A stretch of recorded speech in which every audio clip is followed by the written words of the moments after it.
Brett McKay here, and welcome to another edition of the Art of Manliness podcast. Change is a constant. Changes big and small are always happening in our lives, while the world also changes around us. We can either resist these changes as unmooring threats to our sense of self, or embrace them as chances to get better and stronger. The key to taking that second approach, my guest says, is developing rugged flexibility. His name is Brad Stulberg, and he's the author of Master of Change: How to Excel When Everything is Changing, Including You.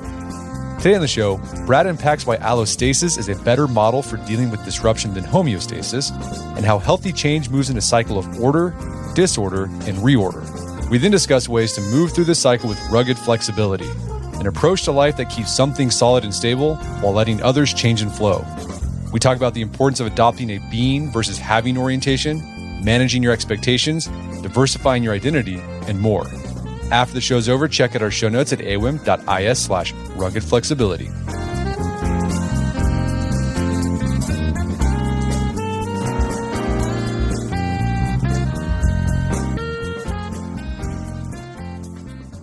All right, Brad Stulberg, welcome back to the show.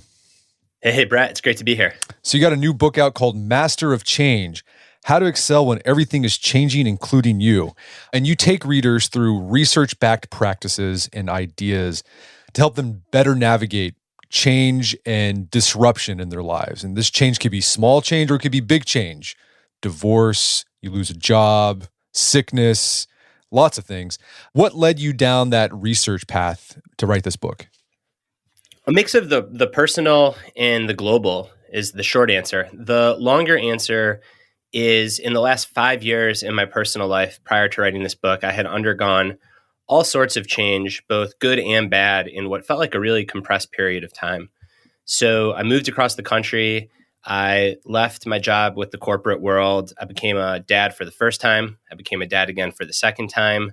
Got a big old German Shepherd. Sustained an injury, or I guess more accurately put, a longstanding condition tipped over the boiling point that took me out of running, which had been an enormous part of my identity for the past decade plus. Became painfully estranged from family members. It's a long story. We don't need to get into it, but really just all sorts of changes on every level of my personal life. So that was going on. And then I distinctly remember being in our kitchen here in Asheville, North Carolina, early on in the pandemic, and reading articles that all shared the headline, "When are we going to get back to normal?" And there was just something about how that was worded that rubbed me the wrong way. I remember thinking, like, this is so dumb. We're never going to get back to normal. It's absurd to think that we're going to get back to normal. And I was realizing that in my own life, though, in many of these areas, like I was still kind of holding on to getting back to normal, whatever that meant.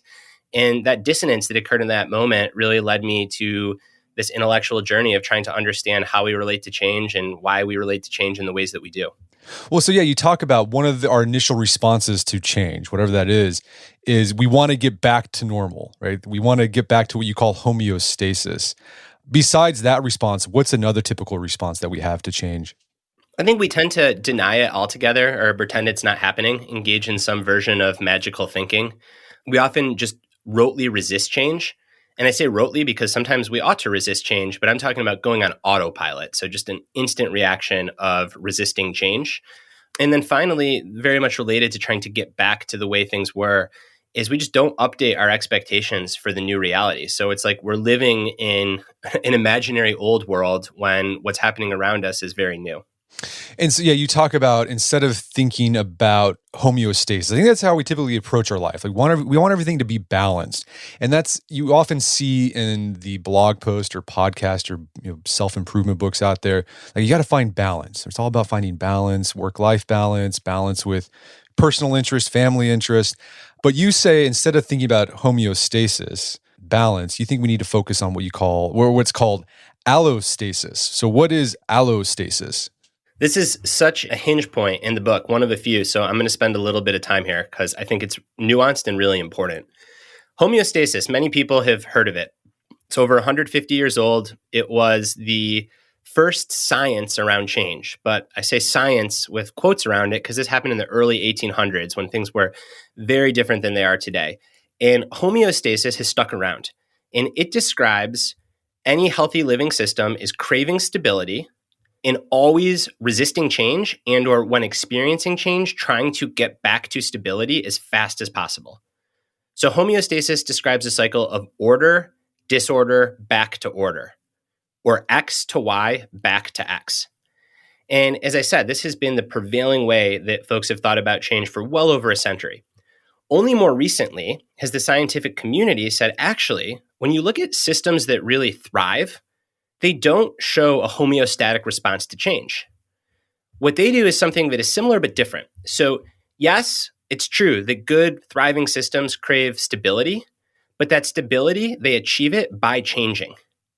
So instead of a cycle of order, disorder, order, healthy systems engage in constant cycles of order, disorder, reorder. So they get that stability, but that stability is somewhere new. And Peter Sterling, who is a professor at University of Pennsylvania, and his late colleague Joseph Ayer, they coined this allostasis. And for the nerds out there, if you look at the etymology of these words, it tells the whole story. So homo means same, and stasis means standing. So it says being stable by being the same. Allo means variable, and it says being stable by changing. So allostasis describes stability through change. And that has a double meaning, right? The way to be stable through change is by changing, by getting to a reorder, by not trying to go back to the old order. No, I love that. And that when I read about that order, disorder, reorder paradigm, instead of, order, disorder, order again, it reminded me, we've had Richard Rohr on the podcast before, and he talks about this idea that you construct, maybe deconstruct, but then you have to reconstruct something new. That's right. And I tip my hat to Richard Rohr in the book because in a more spiritual or just personal growth setting, Richard Rohr writes eloquently about this in his book, The Wisdom Pattern. However, what's really interesting is you see this in so many different domains. And right, my whole jam is like trying to find patterns across disciplines, because then I think there's a chance it's true with a capital T. So Richard Rohr is writing about this in spiritual wisdom work. But then you look at management science, and they describe organizational growth as a cycle of freezing, unfreezing, and refreezing. And then you look at Buddhism. Richard Rohr, historically more of a Christian lens, and Buddhism talks about going to pieces without falling apart, or integration, unintegration, reintegration. Then you look back at the first book I wrote with Steve, Magnus, Peak Performance, Stress, Rest, Growth. So you start to see this pattern really everywhere. However, so many people, when it comes to change, are still stuck in this model of homeostasis.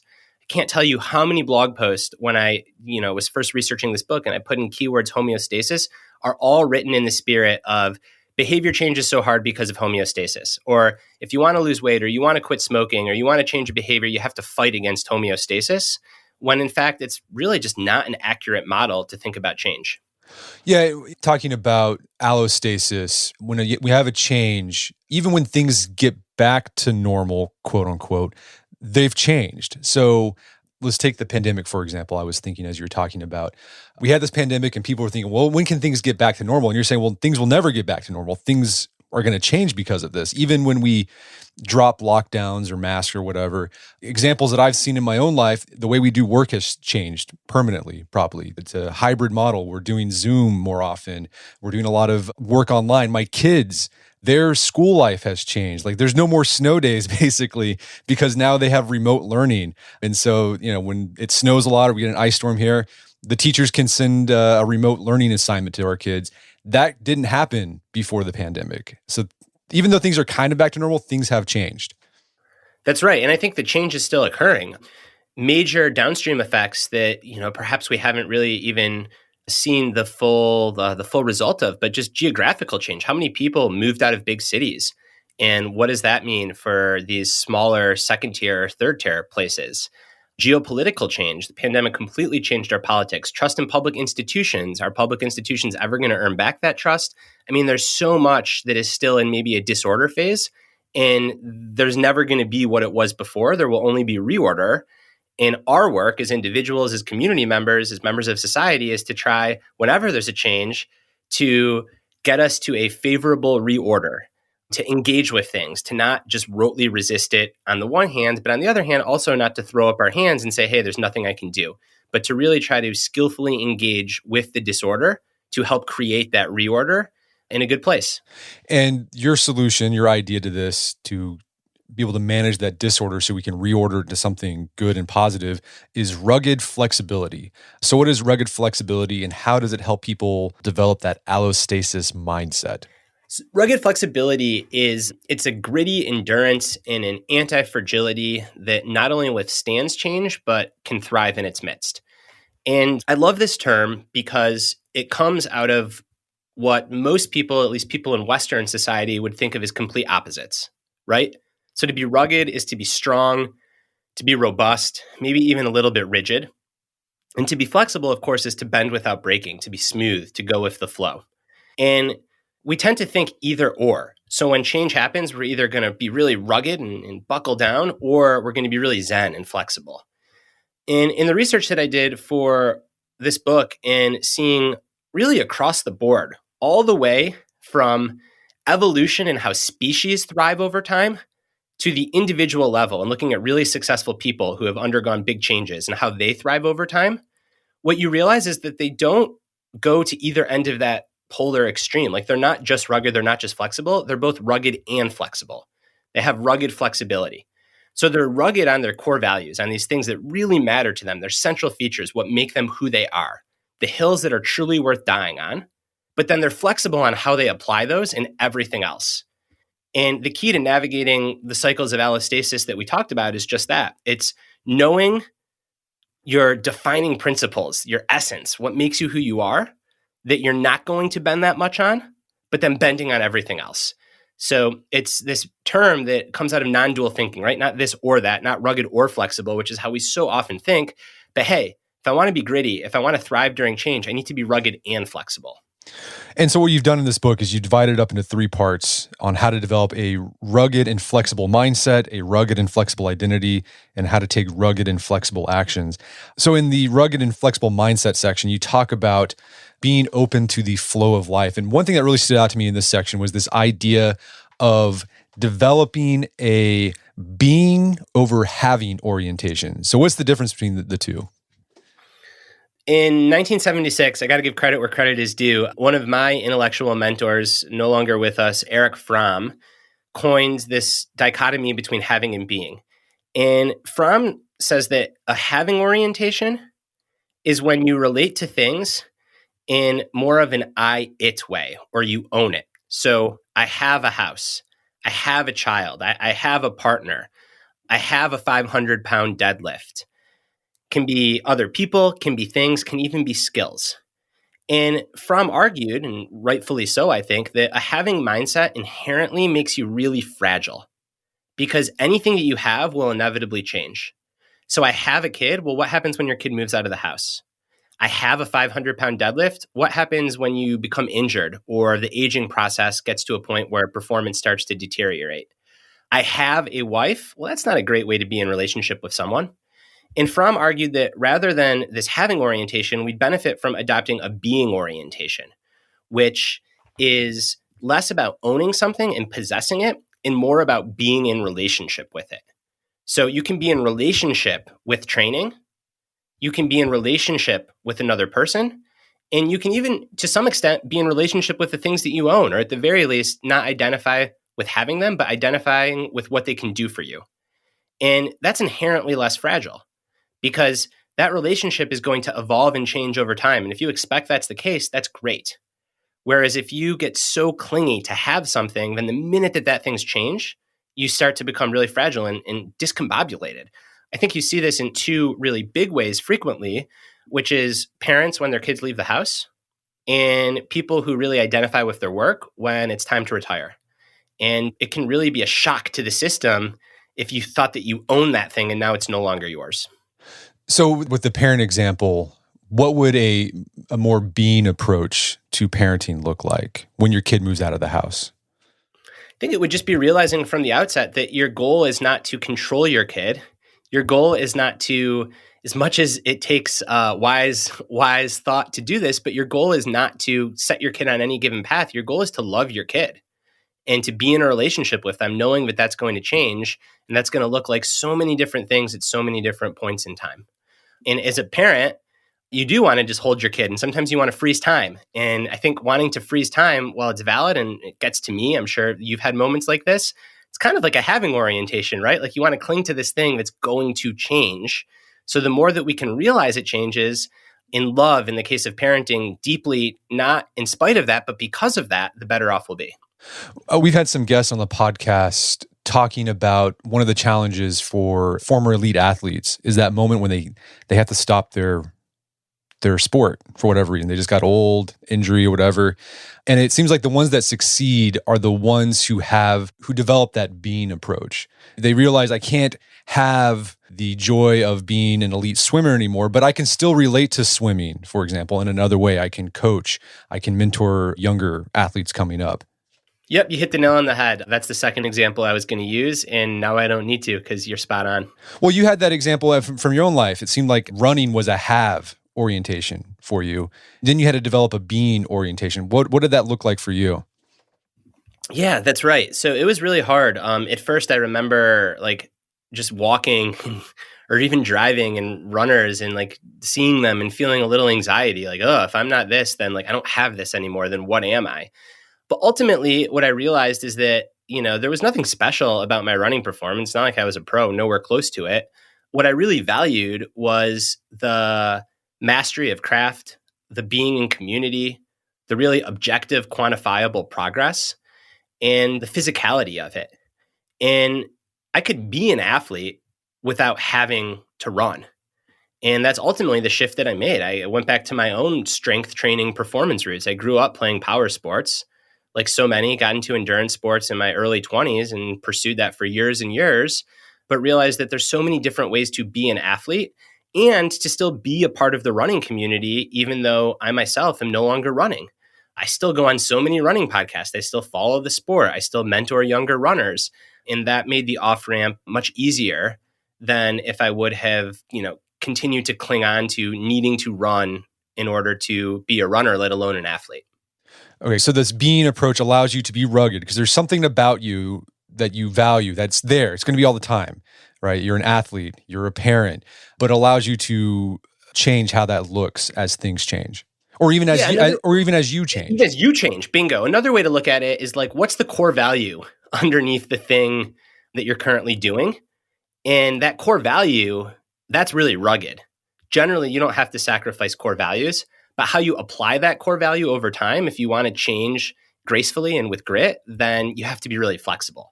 So the value of athleticism or community or physicality or challenge or love, that you hold on to, that's really tight and rugged. But then the application of it is very flexible over time. And you can apply this to your career as well, right? I think some people get hung up in the have mentality about their job. Well, I am an executive. I have this position.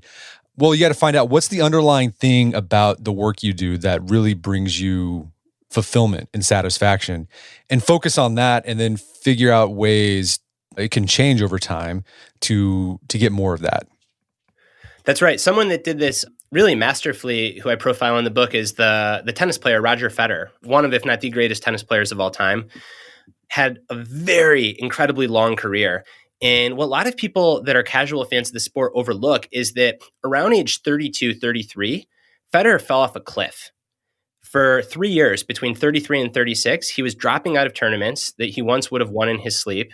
He was injured all the time. He was not ranked highly. I mean, he just was performing like a below average tennis player. This is like Michael Jordan having a 3-year period of just kind of being average. And Federer realized that he couldn't get back to the old. Like there was no homeostasis. Aging had caught up with him. And all the things that he thought he had to shift. He didn't have them anymore. He didn't have the speed and the reaction time and the power that were once there. But he still had this fierce love of the game and of competition and of excellence. So he held on to those things, but he completely adapted. So he learned a brand new one-handed backhand to take speed off the ball so that he could slow down his opponents getting to the ball. He learned to play at the net more so he wouldn't have to run back and forth on the baseline. He even got rid of the racket that got him to be the best tennis player of all time in favor of a new technology that all the younger players were using. He changed how he trained so that he recovered more. 3-year period, performance falls off. At age 36 and 37, Federer has some of the best seasons of his life, wins 2 major tournaments, is ranked number 2 in the world. Again, at age 37, this is like a dinosaur in tennis. but it's because he let go of all these things that he quote unquote had and recreated his game. And to me, it's like such a beautiful, nicely contained example of rugged flexibility. He's rugged because he loves competition and excellence. Those are his values, but he had to be really flexible when the change of agent came for him. One of my favorite chapters on developing a rugged flexibility mindset is the chapter on expectations. How do our expectations get in the way of us navigating change in life? It's one of my favorite chapters too. So what we think that we experience is consciousness. So our thoughts and our feelings and our experience of them at any given moment is almost never objective reality. It is objective reality filtered by our expectations.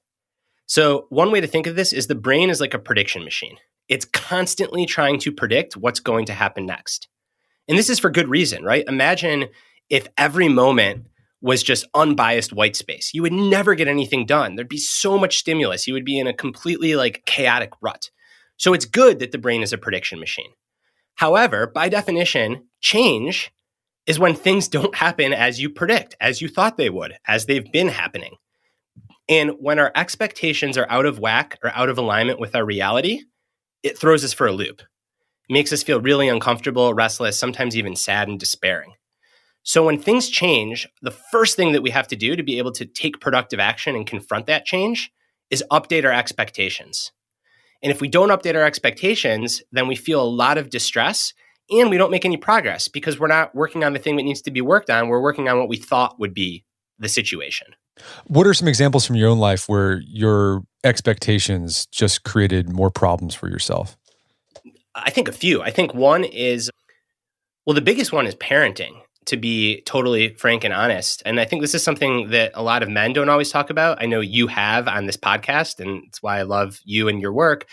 But I think a lot of dads just expect that like the minute their kid is born, they're going to look into their kid's eyes and their world's going to forever change and it's going to be the best moment of their life. And that does happen to some people. And for those people, that is so wonderful and beautiful. But for a lot of dads, that bond takes longer to grow, particularly in contrast to the woman next to you, the mom, who often has a very biologically driven immediate connection to the child. And in my case, my first son was born and I was looking at my wife and I'm like, I see what you're feeling, but I am not feeling that at all. And that was really hard. I felt a lot of shame. I felt a lot of guilt because I had this expectation that like he would just be the love of my life from day one. And, now at age 5.5, I'd jump in front of a million bullets for the kid and he is the love of my life, but it took a lot of time. And that was a really hard burden for me to hold. And if I could have had a better expectation that, it might take some time to develop that kind of bond with my son, I think I would have navigated the first 2 years of that life, well, not of that life, of his life, and more importantly, of how I navigated it myself much better. And now it's, of course, the first piece of advice I give to impending fathers, which is, try not to have any expectation. Don't think, that you're going to immediately have your life change for the better, but also don't think that you're not. Just try not to have an expectation. So that's one example. And then I think, of course, another example is just in sport. I know that you train and there's a time in your training cycle where you're making a lot of progress, right? Yeah. And like every week you kind of go up 5 pounds or whatever it is. And you start to expect that progress. And then you get good enough where suddenly the progress is a lot slower. And, you add 100 pounds on your deadlift in a year. The next year you add 50. The next year you add 20. And now you're fighting for every kilogram, every 2.2 pounds. And if you don't expect that, I think you can get really frustrated with yourself and your training and potentially even quit. No, yeah, I experienced that when I was training seriously. Same thing happened to me. Deadlift would go up 100, 150 pounds in a year. And then by the end of, I was getting like 5 pounds. It took me, I trained a year and you get 5 pounds and it would get really frustrating. But I just had to update my expectations. So instead of having high expectations, but at the same time, like you hear these research about having optimism. That's it's something good in our life. So should you just expect the worst? Like, what's a rugged flexibility approach to expectations? Do you need to become an Eeyore so you're never disappointed? No, I don't think so. I think it's twofold. I think the first is to just know that your mood at any given standpoint is a function of your reality and your expectations. So before you go trying to shift your reality or shift your mood, you have to ask yourself, like, hey, do I need to update my expectations for what's happening? Have my expectations not panned out? And is the problem simply that I'm refusing to see reality for what it is? And the second is this beautiful concept originally coined by Viktor Frankl of Man's Search for Meaning, Holocaust survivor, psychoanalyst, sold gazillions of books. But following that book, Man's Search for Meaning, he wrote this essay called The Case for Tragic Optimism that's not nearly as widely known. And I hope to popularize this essay more with this book, because Frankl talks about tragic optimism as an inevitability, an expectation that there will be suffering and tragedy in life. Obviously, he underwent the most unimaginable tragedies. But Frankl was really clear. He doesn't sugarcoat it. He says, everyone, even the best life, undergoes tragedy because we're made of flesh and bone, and aging happens, and aging often hurts. Physically, it often hurts because we have a prefrontal cortex that allows us to make plans. And anytime we make enough plans, eventually we're frustrated because things don't work out how we wish they would. And of course, because everything that we love changes and eventually dies. And that is just the human condition. And we should expect to face that tragedy. And it's tragic optimism because we can maintain a hopeful attitude nonetheless. So again, it's this non-dual way of thinking, not tragedy or optimism, but tragic optimism. Expect tragedy, expect suffering, expect hardship, and be optimistic nonetheless. And I actually think that this is such an important point because today what happens, particularly on the internet and in pop culture, is you get these two extremes. You get people that are just toxic positivity, Pollyanna, I'm going to bury my head in the sand. Everything is great with my life, so why care about anything? And then you get this other extreme, which is despair and nihilism. Everything is so broken. Why try to fix it? Everything is structurally messed up. There's no point of doing anything. And even though these seem to be polar opposites, I think what they have in common is they absolve the person that adopts either of those mindsets of doing anything. It's a cop-out. It's lazy. Because if you bury your head in the sand, well, then there's nothing to fix. There's nothing to improve. But if you adopt this despairing attitude, well, then there's also nothing to do because you have to have some hope to take action. And what Frankl's tragic optimism does is it situates us smack in the middle of those two extremes. And it says, yeah, life is hard. There is a lot that's broken about just an average individual life. And there's certainly a lot that's broken about the world. But in order to improve, we can't become broken people, right? Like to fix a broken world or to improve a broken situation, we can't be broken people. So we can be tragically optimistic. Yeah, those extreme mindsets that people take, either the nihilism or the overly Pollyanna, like what they do is it reduces your agency or your sense of self-efficacy. It's like, well, what I do doesn't really matter, so I just won't do anything. But I think this tragic optimism, this middle non-dual way, it actually increases your sense of agency. Yeah, and it's not lazy. And you're right. I think like your take is much more generous, which is it decreases one's sense of agency, which is true. But I also think it's kind of lazy, right? Because once you adopt one of those two extremes, like there's literally no point of doing anything. We're going to take a quick break for a word from our sponsors. And now back to the show. So manage your expectations, expect things will be hard, but still have the optimism. You call it, wise hope and taking wise action that you can have affect change once you accept what reality is. Another thing you talk about in developing this rugged flexibility in your life is developing a fluid sense of self. So what does that look like and how does it make us more stable and rugged, but flexible? Yeah, this was my favorite chapter in the book, so I hope we can spend a little bit of time here. A fluid sense of self is, Bruce Lee. I know that you have, I believe it's his daughter, right? That wrote that beautiful book. You had her on. I love that episode. Be like water. So a fluid sense of self is like water. It can evolve over time. It can work around obstacles. It can go through and over things that get in its way. And that is so important, right? Because talk about being versus having. Like a fluid sense of self is very being-esque. It recognizes that you yourself are going to change over time. Now, what people often discount is that water with no bank or no direction is just a random puddle. Part of what makes a river run and have progress is that it has a bank, right? It has a boundary. Without a boundary, a river is just chaotic water. In the boundary, I think for us as individuals, those are our core values. That's our sense of ruggedness. So we have to have some core values to guide our path, But we also want to be really fluid as we go, so we can be flexible, so we can change, so we can evolve. So ultimately, that's what I mean by a fluid sense of self. So it's not just water. It's like be like water, but also have these guiding principles to guide the flow over time. And you use a great example of this speed skater, Niels van der Poel. Is that how you say his name? Yeah, Niels van der Poel, you got that right. Yeah, he adopted a fluid sense of self, and it helped catapult his career. He walks through him. I love that example. Me too. So Niels van der Poel won the gold medal in the 10K and the 5K at the 2022 games. He also set a world record. So he is the best distance speed skater to ever step foot on this planet. And prior to his phenomenal performance at the 2022 games, van der Poel was struggling. He wasn't performing at what he thought was his best. And he's a really mature, thoughtful, reflective guy. And he stepped back and he said, what's going on here? And he identified that he felt fear every time he stepped into the oval to compete. And he asked himself, why do I have this fear? And the answer was his entire sense of self, his entire identity was derived from speed skating. Niels van der Poel was synonymous with his result as a speed skater and with the sport of speed skating itself. And that's a lot of pressure to carry. And van der Poel did this thing that is so remarkable for an Olympian to do, which is deprioritize to some extent his sport. And in the lead up to the 2022 games, van der Poel said, I am going to take a normal weekend. During the week, I'm going to train like crazy. I am a world-class athlete. But on the weekend, I'm going to have a weekend that's more like my friends who are accountants. So he started to go out for beers and pizza. He went bowling. He went on hikes. He didn't just sit around training all day and then doing specific recovery. And the reason he did this had less to do with his body and more to do with his mind.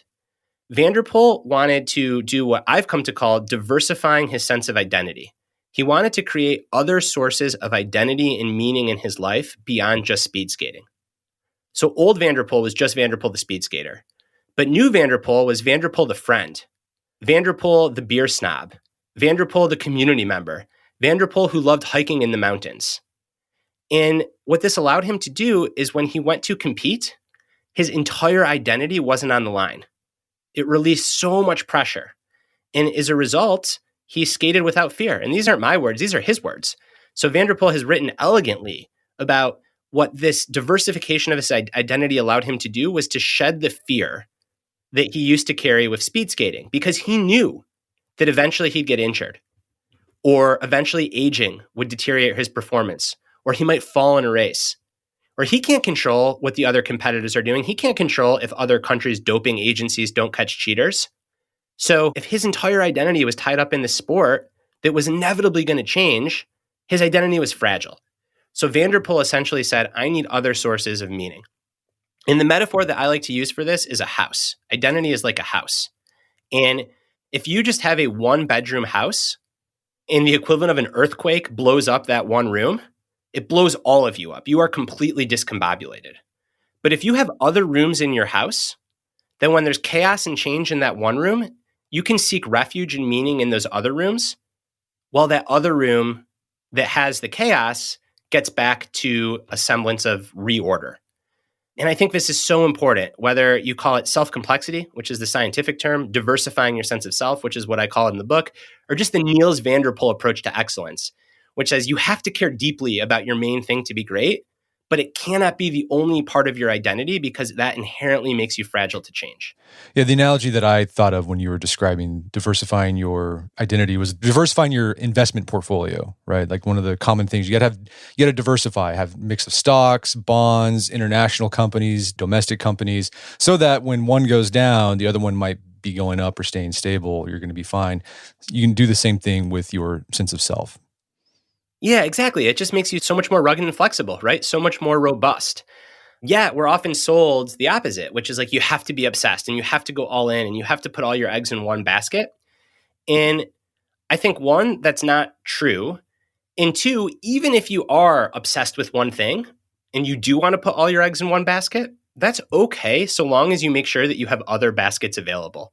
Or to go back to my preferred metaphor, you can spend a whole lot of time in one room, but you never want to completely close the doors to the others because you never know when you're going to need to seek refuge in those other rooms when things change in your main one. Okay, so this could look like, don't just focus on your job. Make sure you spend time on your family life, hobbies, maybe a social group, friends, church group, whatever. You got to do it all so that when one of those areas is going off kilter or changes, you're not going to be left in a lurch. That's right. And I'll use myself to make this really pragmatic because as a result of reading and researching for this book, I've really tried to adopt this. I'm trying to be a world-class writer. I want to be a New York Times bestseller with this book. I treat my work like a craftsperson. And it's very easy to think that I should just prioritize writing, right, and do less of everything else so I can be a world-class writer. But what I've realized is that when I try to do that, I carry a lot of fear and angst because it's so much of my identity is on the line on this one thing. So it's so much better for me, instead of spending that marginal extra hour or two writing, this is separate from family. I'm never going to leave my family behind. But to go to the gym and to have an identity as an athlete and to garden, to plant freaking flowers and watch them grow, because if my book flops, I can still go out in the garden and have a lot of fun there. And then, like I said, for me, my own values, family is just central. So I think I am a better writer, not in spite of the fact that I have this family life, that I garden, that I'm an athlete, that I also have this community life, but because of it. Because it just makes me so much less scared to fail in writing. And the same is true for the other things. When shit hits the fan in the gym, I can lean into my other pursuits. So it's really, really, really valuable. Well, I imagine it's also making you a better writer because by doing those things, it's making you like a more interesting person. Right? Like you're not just holed up in your office, looking at books and just writing. You're out there experiencing life, so it'll give you more to call to when you are writing. Yeah, I think that's it. And I think, I'm using a very specific example. Not that many people make a living writing, but this is so applicable to whatever you do. It's like, what are the rooms that you want in your house? And then how are you allocating your time and energy across those rooms? And I'm not arguing for quote unquote balance and spending equal amount of time in each room. I'm simply arguing that you have a few rooms and that you never shut the doors to any of them. And if you're going to be spending a lot of time in one room, make sure that you don't leave the others completely behind because you never know when things are going to change. So shifting into practices, you talk about developing a practice of being more responsive instead of reactive. How do you develop this bias towards responding as opposed to reacting? There's two things. The first is what is more of an internal or inside game, and then the second is external. So the inside game, let's start there. Stimulus and response, right? We want to create space. I'm not the person that created that. It's actually been attributed to Viktor Frankl. Some believe that falsely there was a psychologist that talked about before. But anyways, you want space between stimulus and response because then you can respond, not react. What I came up with in the book was this heuristic. Reacting tends to follow a path of 2 Ps. You panic and then you pummel ahead. Responding tends to follow a path of 4 Ps. You pause and gather yourself. You process what's happening. You make a plan, and only then do you proceed. So it is about slowing down when an unexpected change happens so that you can get into that more thoughtful, deliberate, wise, effortful responding mode instead of just rashly reacting. Because 9 times out of 10, maybe 99 times out of 100 in the modern world, things tend to work out better when we can respond instead of react. So listeners might be saying, well, intellectually, that sounds great. And everyone loves a framework, 4 Ps. But when the rubber meets the road, how do I actually do it? And here, some cutting edge psychology research can help. The number one way to pause and process the first 2 steps, simply take a few deep breaths and name what you are feeling. Name panic or overwhelm or surprise or excitement or fear, distress, restlessness, whatever it is. Name your emotions, because by naming your emotions, researchers call this affect labeling, you create space between yourself and your emotions. So instead of getting swept up in the storm, you're at least watching the storm. And that simple pause, deep breath, and naming, you're already on a path to responding, right? Because you're not immediately reacting. And then the plan part, this is about what are your core values, right? What is going to guide my next steps? If your core values are health, authenticity, family, let's say, well, what would it look like to prioritize those? What would a healthy person do in response to this? What would someone who values family do in response to this? What would the authentic response be? And only then proceed. And depending on the size of the change, this whole process can happen in 30 seconds. You're stuck in unexpected traffic or your dog vomits, it's going to make you late for a meeting. Or this can play out over a year. You get laid off from a job. You have a divorce. You have a falling out with a best friend. So this can be really condensed for more trivial changes, or it can be opened up and slowed down for bigger changes. So that's the inside game, like really trying to adopt this 4 Ps to pause, process, plan, and then proceed. And then the external game, and this often gets discounted, and I wish it wouldn't because I think it's probably equally as important, is to put yourself in responsive context. If you're someone that spends all day on political Twitter and watching cable news, you're going to be a reactionary person. Like, you can't swim in reactionary waters and then when unexpected change happens in your own life, expect that you're suddenly going to be really wise and thoughtful. So if you want to be a responsive person, you want to try to put yourself in responsive environments. I love that. So get off of Twitter all the time. Essentially, yeah. I think it's X now. No, X, yeah, X.com. How it makes me feel is like X. Yeah. And I love so I think there's a lot of good things there. I love the pause and labeling your emotions. We've written about that before on how that can really defuse a situation when you're feeling really amped up, stressed out. When you're in that situation, when you're feeling those emotions, like you said, our initial thing is we want to do something now because we want to make this emotion go away. But just simply labeling the emotion, it can just completely deflate it. And it puts you in a better mindset. And I think one of the things that requires labeling your emotions is becoming more emotionally literate, like developing more words to describe your emotions. Sometimes we might think we're angry, but it might be like we're actually feeling envy or resentment. That's different. And whether you're feeling resentful or envious, it might change what you do. So I think becoming more emotionally literate is also important. Yeah, you know what's fascinating about that, Brett? So you look way back to folklore and ancient wisdom, and there's this rule called the law of names. And it appears throughout all kinds of folklore, East and West. And the law of names says that once you name something, it loses its power over you. So this is the premise of the story Rumpelstiltskin, right? Like the only way to get the protagonist's child back from the evil villain is to know its name. And spoiler alert, for those that don't know, it's Rumpelstiltskin. But in all of these folkloric myths, you have to have the exact name. And the characters often guess and just miss and nothing changes. It's only when you get the exact name right that the evil force loses its power over you. And isn't that just amazing how much that mimics modern psychology, which basically says the more accurate your naming of the forces, the more it loses its power over you? Yeah, it's really cool. Yeah, when I was researching the book, I just found that like one of these fascinating moments when ancient wisdom and modern science completely align. Something you talk about in the book is that whenever we face a setback or difficulty, oftentimes our immediate response is to find meaning or a silver lining. And you argue that sometimes forcing meaning on just a crappy situation isn't helpful. Why is that? I think the answer is in the question, forcing meaning. So it is true that for most challenges in our lives, even the really, really hard ones, we tend to grow from those, especially if we have a good toolkit for change.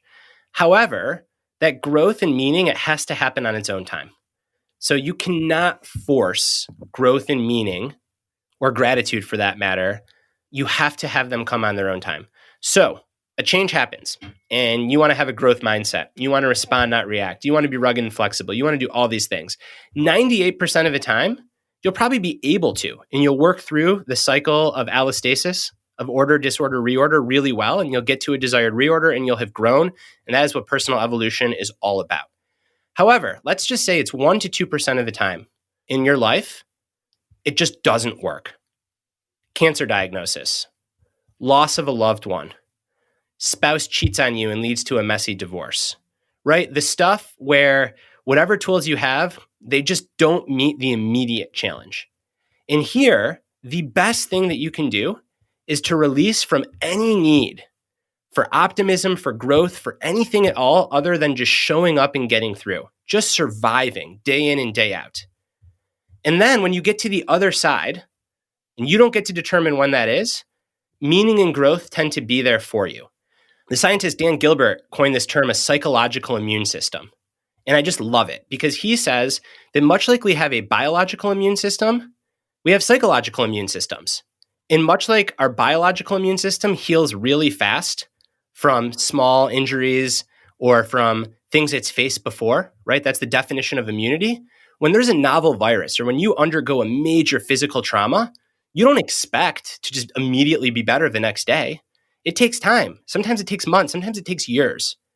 Yet, when we undergo psychological changes or emotional, spiritual changes, we often expect that we're just going to grow from it immediately. And I think this is a huge trap in the self-help world, is that all these books on growth and meaning and positivity, they're all true and they're all well-informed. But the worst thing to tell a depressed person is to come up with 3 things that you're grateful for. Once that depressed person gets to the other side of their depression, odds are they'll look back on it and they'll be so grateful for certain things and they'll have so much compassion and wisdom that are freaking hard won through surviving depression. But when you're in the thick of depression, all that matters is doing whatever it takes to get through. So I think it's really important. It's basically like all the tools work for 98% of the changes, but when shit really hits the fan, huge negative, unexpected changes, sometimes the most important thing we can do is just release from any need for anything other than survival, knowing that if we can just get to the other side, the meaning and the growth tends to come on its own time and take care of itself. And you offer ideas on what you can do to, instead of forcing meaning, usher it in, open up the possibility for meaning to happen even in that really hard time. And like I said, it's things like staying connected to a community, focusing on relationships. I loved you talk about developing rituals and routines for your life. So even when you don't feel like you don't have the motivation to do things, you have that ritual you can fall back on so you can get through that really hard time. That's right. Ritual, routine, social support, this notion of surrender. So getting out of problem-solving mode and saying, I just need help. And then voluntary simplicity, which basically says that when your life just feels completely like it is spiraling out of control, do everything you can to simplify what you can control. Because that just gives you more energy and more resources to meet the parts of your life that you can't control. And the research here is really interesting, Brett. What it shows is that when individuals undergo capital T trauma, so that 2% of change that is really negative, researchers look at the pathways of those who go on to experience post-traumatic stress disorder versus those that go on to experience post-traumatic growth. And what they find is that the first 3 months are identical. Everyone looks like they're headed towards PTSD. Depression rates are high, anxiety rates are high, despair rates are high. But then at the 3-month mark, the people that are going to experience post-traumatic growth, that's when they start ticking up. Now, the question that many people have is, well, what separates the two?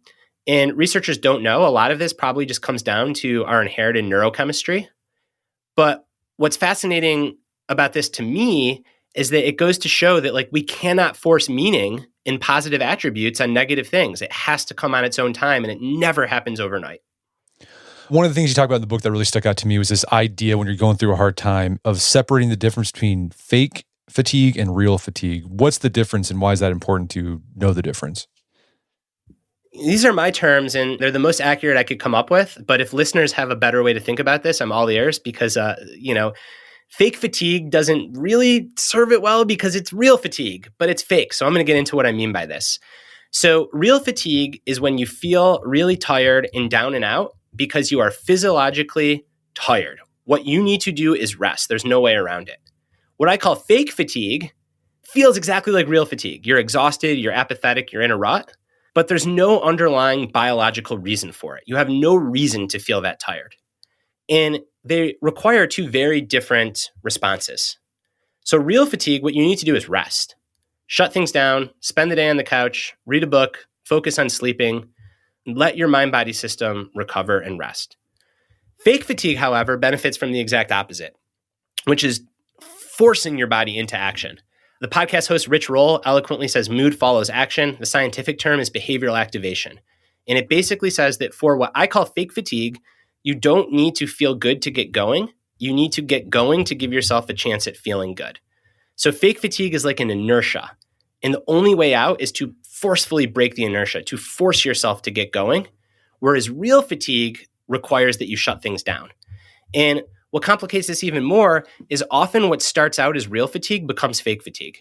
So here's the example, right? You're super burnt out. It's been a tumultuous time in your professional life, your personal life, maybe both. You got real fatigue. You need to shut things down. You need to do a staycation, take a week off, sleep in, be completely unproductive, just let your mind-body system recover. But then after that 7-day, 10-day, 2-week period, whatever it is, you're probably as rested as you're going to be, but you still feel really apathetic. And at that point, what you need to do is you need to jolt your system out of it. You need to just go do the workout or just start the next project, even if you don't want to. And, I'm really confident in this framework because you see it practiced by elite athletes all the time. So before big events, elite athletes almost always go through what's called a taper, which is basically they really dramatically decrease their training. So they've been training hard for months, in some cases years, a 4-year cycle going into the Olympics. And then for between 2 weeks and 4 weeks before the big event, they pull way back. Why? Because they've accumulated all this real fatigue. They need to rest. But in the last couple of days before the big event, elite athletes almost always sprinkle in these very short but highly intense efforts. And the reason for that is to wake their body up, to basically snap the inertia of rest because they're as rested as they're going to be. And now what they need to do is they need to nudge themselves back into momentum and action. No, I like that a lot. I've seen that in my own life as well. Well, Brad, this has been a great conversation. Is there anything that we haven't talked about that you're really passionate about, you want to make sure people understand about this idea of rugged flexibility? I think that we covered all the things that I would have hoped to cover today. You're such a wonderful shepherd of these conversations, so I feel great about it. Thank you. Well, Brad, where can people go to learn more about the book and your work? Best place to learn more about the book is really anywhere you get books, Amazon, Barnes & Noble, your independent bookstore, Audible. It's available in all formats. And then to learn more about my work, my website is just my name, www.bradstulberg.com. And the social media platform that I tend to be more active on is Instagram, where I'm also at Brad Stulberg, just like my name. Fantastic. Well, Brad Stulberg, thanks for your time. It's been a pleasure. Thank you, Brett McKay. Appreciate it. My guest today was Brad Stulberg. He's the author of the book, Master of Change. It's available on Amazon.com and bookstores everywhere. You can find more information about his work at his website, bradstulberg.com. Also, check out our show notes at aom.is/ruggedflexibility, where you can find links to resources where you can delve deeper into this topic.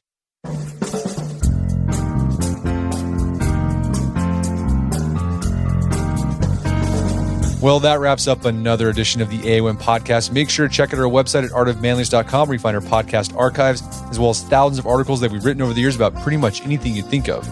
And if you haven't done so already, I'd appreciate if you take 1 minute to give us a review on Apple Podcasts or Spotify. It helps out a lot. And if you've done that already, thank you. Please consider sharing the show with a friend or family member who you think would get something out of it. As always, thank you for the continued support. Until next time, it's Brett McKay, reminding you to listen to the AOM podcast, but put what you've heard into action.